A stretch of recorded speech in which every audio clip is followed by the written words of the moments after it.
नमस्कार, the deep drive में आपका स्वागत है। आज हम दुनिया के सबसे बड़े लोकतंत्र के कह सकते हैं दिल की धड़कन यानी भारत की चुनावी प्रक्रिया की गहराइयों में उतरने वाले हैं। हमारे पास स्रोतों का एक बड़ा ही दिलचस्प पिटारा है।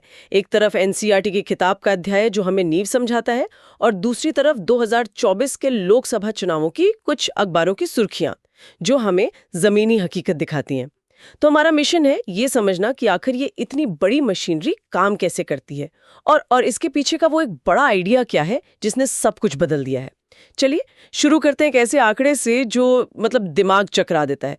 2024 के लोकसभा चुनावों में जानते हैं कितने लोग वोट देने के काबिल थे? लगभग 880 मिलियन लोग। हाँ। इसे ऐसे समझिए, ये यूनाइटेड किंगडम की पूरी आबादी का 15 गुना है।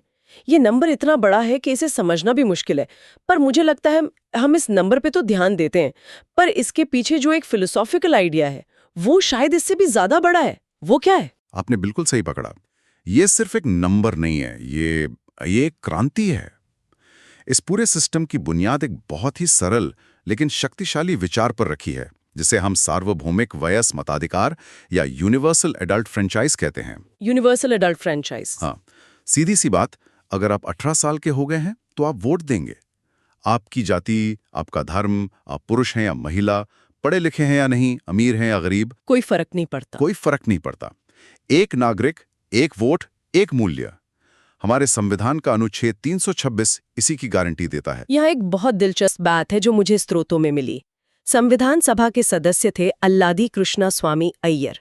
उन्होंने नवंबर 1949 में कहा था कि दुनिया के इतिहास में पहले कभी भी इतने साहस के साथ ऐसा प्रयोग नहीं किया गया। साहसिक प्रयोग। आज तो हमें वोट देना बहुत सामान्य लगता है। उस समय ऐसा क्या था जो इसे इतना बड़ा जोखिम बना रहा था? देखिए, हमें 1947 के भारत में जाना होगा। उस वक्त देश की साक्षरता दर, मतलब पढ़े लिखे लोगों की संख्या, सिर्फ 14% थी। सिर्फ 14%? हाँ, गरीबी बहुत ज्यादा थी। उस समय दुनिया भर में और भारत में भी कई बड़े विचारकों का मानना था कि वोट का अधिकार सिर्फ उन लोगों को मिलना चाहिए जिनके पास शिक्षा या संपत्ति हो। अच्छा। उनका तर्क था कि एक अनपढ़ गरीब व्यक्ति सही फैसला कैसे ले सकता है। अच्छा, तो ये डर था कि लोग शायद सही नेता ना चुन पाएं। बिल्कुल, और ये सोच उस समय की हकीकत से भी आती थी। आजादी से पहले ब्रिटिश राज में सिर्फ करीब 13% भारतीयों को ही वोट देने का अधिकार था, वो भी संपत्ति और शिक्षा जैसी कई शर्तों के साथ। लेकिन हमारे संविधान निर्माताओं ने एक अलग रास्ता चुना। उन्होंने आम भारतीय की समझदारी और विवेक पर भरोसा किया। ये एक बहुत बड़ा विश्वास था जो उन्होंने देश के हर नागरिक पर दिखाया। और ये बात तो वाकई हैरान करती है कि भारत ने पहले दिन से ही महिलाओं को वोट देने का अधिकार दिया, जबकि स्विट्जरलैंड जैसे देश में जो इतना विकसित माना जाता है, वहां महिलाओं को ये अधिकार 1971 में जाकर मिला। हाँ, ये तो सच में बहुत आगे की सोच थी। असाधारण रूप से आगे की। ये दिखाता है कि हमारे लोकतंत्र की नींव में समानता का विचार कितना गहरा है, सिर्फ कागज पर नहीं बल्कि अमल में भी। ठीक है, तो विचार बहुत क्रांतिकारी है, लेकिन एक अच्छा आइडिया होना एक बात है और उसे लगभग 1 अरब लोगों के लिए हकीकत में बदलना दूसरी। ये सब होता कैसे है? ये तो एक लॉजिस्टिकल दुष्स्वप्न जैसा लगता है।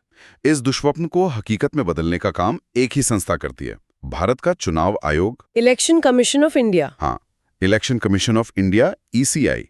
ये 1950 में बनी एक स्वतंत्र संवैधानिक संस्था है, और स्वतंत्र शब्द यहाँ बहुत महत्वपूर्ण है। मतलब ये सरकार के दबाव में काम नहीं करते? बिल्कुल।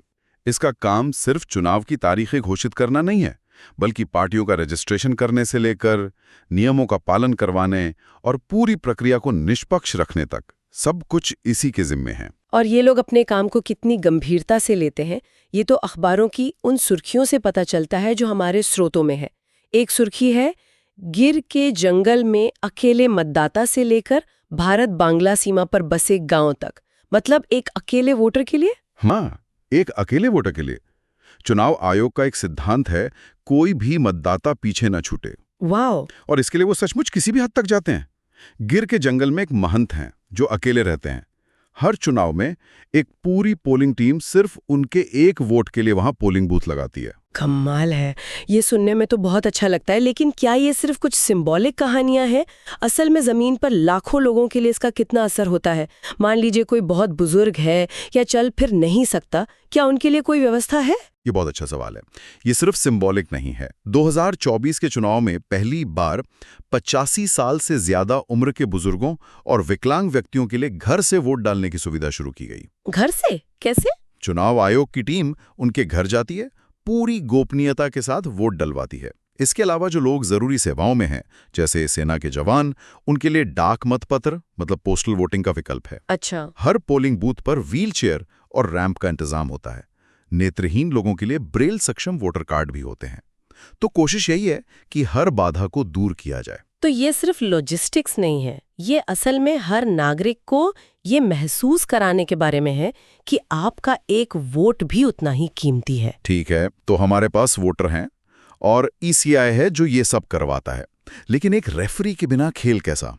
इतने सारे उम्मीदवार, इतनी पार्टियां, इतना कुछ दांव पर लगा होता है। सबको एक लाइन में रखने के लिए क्या कोई रूल बुक भी है? बिल्कुल है, और इस रूल बुक का नाम है आदर्श आचार संहिता, मॉडल कोड ऑफ कंडक्ट। हाँ, model code of conduct, MCC। जैसे ही चुनाव की तारीखों का ऐलान होता है, ये संहिता लागू हो जाती है और तब तक रहती है जब तक नतीजे नहीं आ जाते। ये नेताओं और पार्टियों के लिए क्या करें और क्या न करें की एक लिस्ट है। जैसे कि स्रोतों में कुछ तस्वीरें हैं, जैसे कोई साड़ी बांट रहा है, कोई सरकारी गाड़ी का इस्तेमाल कर रहा है। क्या ये सब इसके खिलाफ है? हाँ, ये सब क्लासिक उदाहरण है। MCC के कुछ मुख्य नियम ऐसे हैं। पहला, जो पार्टी सत्ता में है वो सरकारी पैसे या मशीनरी का इस्तेमाल अपने चुनाव प्रचार के लिए नहीं कर सकती। मतलब मंत्री अपनी सरकारी गाड़ी लेकर रैली में नहीं जा सकते? नहीं जा सकते। और न ही वोटरों को लुभाने के लिए चुनाव से ठीक पहले कोई नई योजना या सड़क बनाने का ऐलान कर सकते हैं। अच्छा, ताकि उन्हें कोई अनफेयर एडवांटेज न मिले। बिल्कुल। दूसरा, वोट के बदले किसी भी तरह का उपहार या पैसा देना एक दंडनीय अपराध है। तीसरा, कोई भी उम्मीदवार या पार्टी धर्म या जाति के नाम पर वोट नहीं मांग सकती या किसी के खिलाफ नफरत फैलाने वाला भाषण नहीं दे सकता। और चौथा, कोई भी सरकारी कर्मचारी किसी भी पार्टी का प्रचार नहीं कर सकता। उसे पूरी तरह निष्पक्ष रहना होता है। लेकिन ये नियम तो शायद पहले भी होंगे। क्या इन्हें हमेशा इतनी ही गंभीरता से लिया जाता था? क्योंकि स्रोतों में एक नाम बार बार आता है जो इस पूरी कहानी को बदल देता है, TN शेषन। सही बात है, नियम तो थे, लेकिन TN शेषन का दौर एक तरह से भारतीय चुनावों का एंग्री यंग मैन वाला दौर था। हाँ। 1990 में जब वो मुख्य चुनाव आयुक्त बने तो उन्होंने दिखाया कि चुनाव आयोग के पास पहले से ही कितनी ताकत थी, बस उसे इस्तेमाल करने की हिम्मत चाहिए थी। उन्होंने नेताओं को ये एहसास दिलाया कि खेल के नियम सच में लागू होते हैं और उन्हें तोड़ा नहीं जा सकता। उन्होंने ऐसा क्या किया जो पहले नहीं हुआ था? उन्होंने आदर्श आचार संहिता को बहुत सख्ती से लागू किया। छोटी से छोटी बात पर भी पार्टियों को नोटिस भेजें। उन्होंने वोटर ID कार्ड को अनिवार्य बनाने पर जोर दिया ताकि फर्जी वोटिंग रुके। उम्मीदवारों के चुनावी खर्च पर बहुत कड़ी निगरानी रखी। वो एक ऐसे अफसर के तौर पर याद की जाते हैं जिन्होंने नेताओं को चुनाव आयोग की ताकत का एहसास कराया और चुनावों को कहीं ज्यादा निष्पक्ष और पारदर्शी बना दिया। चलिए, अब इस पूरी बड़ी तस्वीर से जूम करके एक इंसान पर आते हैं जो पोलिंग बूथ के अंदर खड़ा है। वहां क्या होता है? प्रक्रिया कैसी है? प्रक्रिया को बहुत ही सरल और सुरक्षित बनाने की कोशिश की गई है। आप अपनी वोटर ID और एक पर्ची लेकर अंदर जाते हैं। अधिकारी आपकी उंगली पर स्याही लगाते हैं ताकि आप दोबारा वोट ना दे सकें। फिर आप वोटिंग मशीन के पास जाते हैं, EVM के पास। हाँ, EVM यानी इलेक्ट्रॉनिक वोटिंग मशीन। EVM पर सभी उम्मीदवारों के नाम और उनके चुनाव चिन्ह बने होते हैं। आपको अपनी पसंद के उम्मीदवार के सामने का नीला बटन दबाना होता है। जैसे ही आप बटन दबाते हैं, एक बीप की आवाज आती है। हाँ, वो आवाज तो सबने सुनी है। लेकिन यहाँ एक और दिलचस्प चीज होती है, जो है VVPAT मशीन। VVPAT? ये क्या? VVPAT का मतलब है voter verifiable paper audit trail. ओह, काफी लंबा नाम है। हाँ, जैसे ही आप EVM पर बटन दबाते हैं, इस मशीन के छोटे से शीशे में एक पर्ची 7 सेकंड के लिए दिखाई देती है। उस पर्ची पर उस उम्मीदवार का सीरियल नंबर, नाम और चुनाव चिन्ह छपा होता है जिसे आपने वोट दिया है। अच्छा। इससे आप खुद अपनी आंखों से देख सकते हैं कि आपका वोट सही जगह गया है। फिर वो पर्ची कटकर एक सीलबंद बॉक्स में गिर जाती है। तो ये एक तरह से भरोसे के लिए है, ताकि कोई गड़बड़ी हो तो इन पर्चियों से दोबारा गिनती की जा सके। बिल्कुल, ये पारदर्शिता और विश्वास को बढ़ाने के लिए एक बहुत बड़ा कदम है। और क्या इससे सच में कोई फर्क पड़ता है? नोटा का मतलब है नन ऑफ द अबव, यानी इनमें से कोई नहीं। ये वोटर को एक अनोखा अधिकार देता है। अगर आपको लगता है कि चुनाव में खड़ा कोई भी उम्मीदवार आपके वोट के लायक नहीं है, तो आप ईवीएम पर सबसे आखिरी बटन, नोटा का बटन दबाकर सभी को खारिज कर सकते हैं। तो क्या इसका मतलब यह है कि अगर नोटा को सबसे ज्यादा वोट मिल गए तो चुनाव रद्द हो जाएगा? नहीं, और यहीं पर बात दिलचस्प हो जाती है। हमारे कानून के हिसाब से नोटा के वोट सिर्फ गिने जाते हैं, वे चुनाव का नतीजा नहीं बदलते। अच्छा। हाँ, अगर नोटा को सबसे ज्यादा वोट भी मिले, तब भी दूसरे नंबर पर आए उम्मीदवार को ही विजेता घोषित किया जाता है। तो फिर इसका फायदा क्या हुआ? फायदा यह है कि ये पार्टियों को एक बहुत जोरदार संदेश भेजता है कि जनता उनके उम्मीदवारों से खुश नहीं है और बेहतर विकल्प चाहती है। ये एक तरह का लोकतांत्रिक विरोध दर्ज कराने का तरीका है। तो इतनी सारी व्यवस्था, इतने नियम, हर वोटर तक पहुंचने की कोशिश, लेकिन इन सब कोशिशों के बावजूद स्रोत ये भी बताते हैं कि 2024 के आम चुनावों में लगभग 34% योग्य मतदाताओं ने वोट नहीं दिया। हाँ, ये 1/3 से भी ज्यादा है। करोड़ों लोग इतनी मेहनत के बाद भी ऐसा क्यों? ये आज के भारतीय लोकतंत्र का एक बहुत बड़ा और जरूरी सवाल है, और इसके कई कारण हो सकते हैं। कुछ लोग अपने घर और शहर से दूर दूसरे शहरों में काम करते हैं और वोट डालने के लिए वापस नहीं आ पाते। हाँ। कुछ लोगों में एक तरह की उदासीनता होती है, उन्हें लगता है कि उनके एक वोट से क्या ही फर्क पड़ेगा। और कुछ लोग शायद पूरी राजनीतिक प्रक्रिया से ही निराश हो। सही बात है। ये नागरिक भागीदारी के महत्व को भी रेखांकित करता है। लोकतंत्र सिर्फ अधिकार देने से पूरा नहीं होता है, उसके इस्तेमाल से होता है। ये एक चुनौती है जिस पर चुनाव आयोग और हम सबको सोचना होगा। तो इस पूरी बातचीत का क्या मतलब है? हमने देखा कि भारतीय चुनाव सिर्फ सरकार बदलने की एक राजनीतिक प्रक्रिया नहीं है, बल्कि ये लोकतंत्र का एक विशाल उत्सव है। एक ऐसा उत्सव जो समानता के उस क्रांतिकारी विचार पर बना है जिसे कभी एक साहसिक प्रयोग कहा गया था। बिल्कुल, और अगर हमें कुछ मुख्य बातें निकालनी हो तो वो ये हैं। पहला, सार्वभौमिक वयस्क मताधिकार को अपनाने का वो ऐतिहासिक साहस, जब दुनिया के कई विकसित देश भी इसके लिए तैयार नहीं थे। सही। दूसरा, चुनाव आयोग के वो अविश्वसनीय प्रयास जो हर एक वोटर को, चाहे वो कहीं भी हो, इस प्रक्रिया में शामिल करने के लिए किए जाते हैं।